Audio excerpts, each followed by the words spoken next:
People don't talk about it, but Mother's Day has a lot of pain and sorrow for a lot of women. Now, I didn't say anything yesterday because I think it's important to honor the mothers and let them have their day. However, there is a subset of people who do not enjoy Mother's Day. I'm one of them. And I'm not talking about the people who have lost their mothers because I know they have a tough time on Mother's Day as well. Two things make Mother's Day very difficult for me. Generationally strained mother-daughter relationships and not being a mother. I want to address the first one. I love my mom. We get along really well when we get along.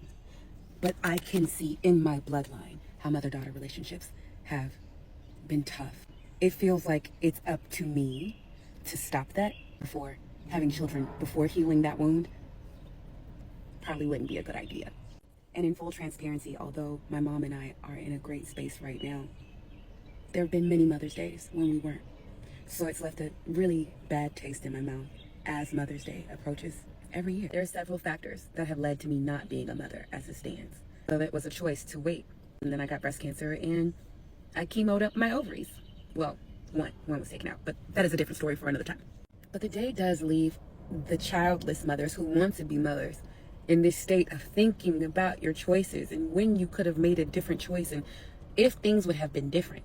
Although every woman doesn't want to be a mom, those of us who do feel, I can only speak for myself, so unseen on Mother's Day. The day that you wish you could participate in so bad. But for whatever reason, you haven't been able to. The older that I get, the scarier, more unlikely it seems that I'll ever be able to participate.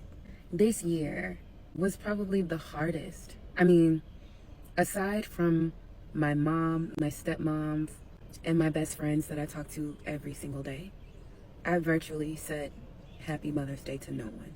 I traveled and I was grateful that I was on a flight and had that excuse not to have to do the thing. Honestly, if there was one day of the year that I could disappear, increasingly, I would choose Mother's Day. I would just go to another dimension and play there on a different day.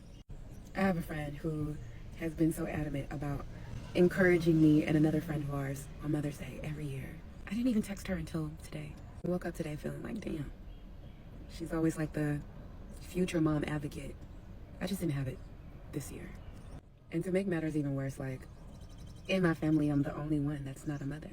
I watched videos of my mom and my brother and my sister-in-laws just having a good time. And I was like, I'm grateful I wasn't in the same city. It'd have been fun, but it still would have been like, Yet again, I'm the only one not being celebrated today.